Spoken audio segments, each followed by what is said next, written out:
The DAT, as Sian has said, sets the baseline of where your burn unit is at the moment. And the hope is that you would run this annually to track and see improvements over time based on initiatives that you undertake as a team. So many of you have already signed up to the website www.datforburns.org. That is our digital version of the DAT that can help you carry this out successfully remotely.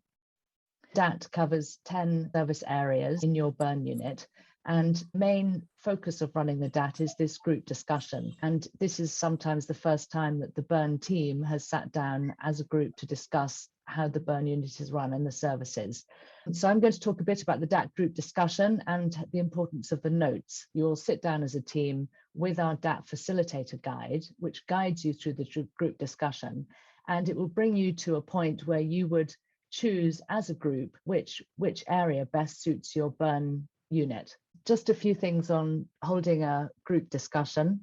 It's important that you schedule it in advance so that everybody can attend. Has to have everybody involved with burn patients. That would be therapists, nurses, surgeons, nutritionists, anybody who deals with burn patients to be there to feed into the group discussion. It's very important that the facilitator, who's the person who's really guiding the group, encourages everybody to contribute. There may be some who like talking a bit more than others. There may be some who are quite quiet or shy, but it's the facilitator's role to really bring everybody out so that all views can be heard. It's important, as it's a group discussion, to inform the group when they will get feedback and to give that feedback, because it is the group that's going to be making changes in the burn unit. So it's really good to keep them involved in the process.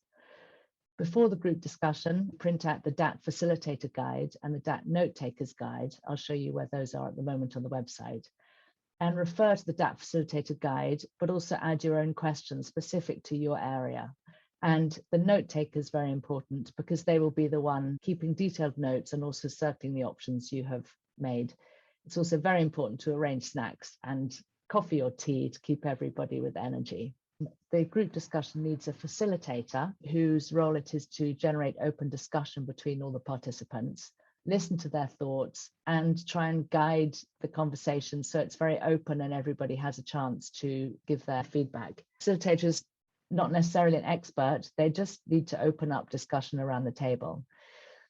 The note taker does not participate in the group discussion, but frees up the facilitator by keeping detailed notes, which can either be handwritten onto a note taker's guide, which we've already prepared for you, or onto e-notes on the computer. And it's also the note taker who marks down the decisions on the scoring taken by the group. The team will talk about burn beds, for instance. The team could talk about how there are 40 burn beds, but there are staffing shortages each month.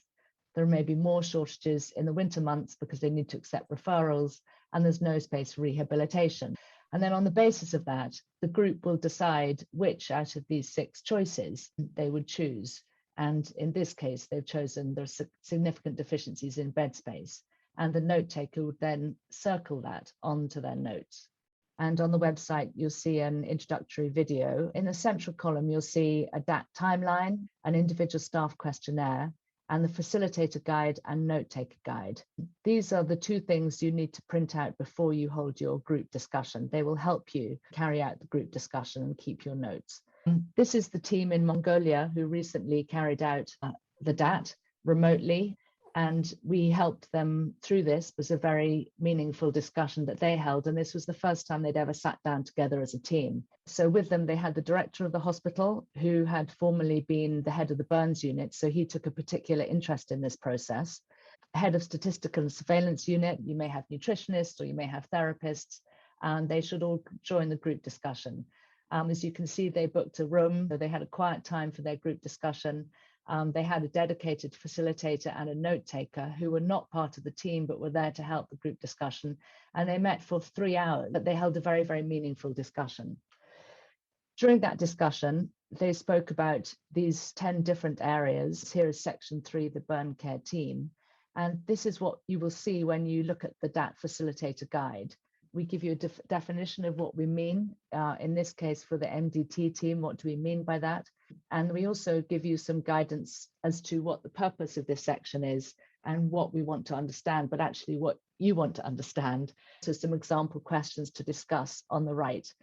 So these questions, for instance, you can use as a guide. You may have questions of your own you want to add them, and the facilitator will do that. We've also given some notes. This is an example of the note taker's guide that we give you. This is an example of the discussion that the team in Mongolia had. And as you can see, the note taker wrote down the problems and the strengths of their burn unit. Had a shortage of nurses, there was no special burn team, and they didn't have all the necessary staff. But they're also, they do have access to a psychologist, so they do have strength as well as gaps. And then at the end of this discussion, they as a group then chose the area highlighted in yellow. Here is the process of the DAT. So we've looked at datforburns.org. We've talked about the group discussion. After the group discussion, important to write up the notes or print them out. Next step is to create the scorecard. And for that, you go back to datforburns.org to create the scorecard. If you can see on the right, number 4, it says DAT cards complete after focus group. So you would click on that and you arrive at a gray scorecard like this, which will be dedicated for your burn unit.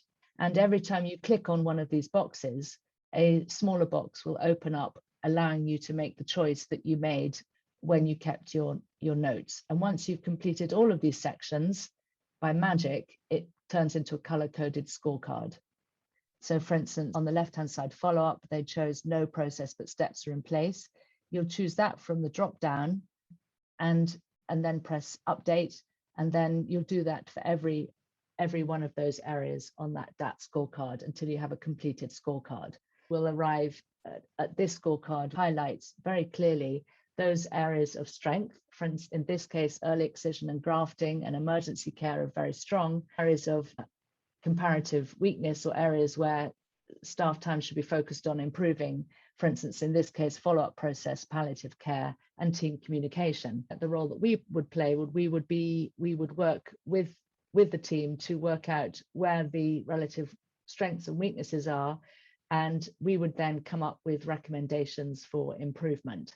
The Interburns website has got some fantastic resources on it that can also help you. And there are very, very good online courses, for instance, 3 modules of advanced burn care for nursing, a poster-side version of the standards, which Sian has referred to, on which the DAT is based.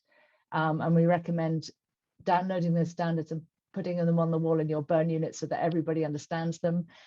Thank you very much indeed.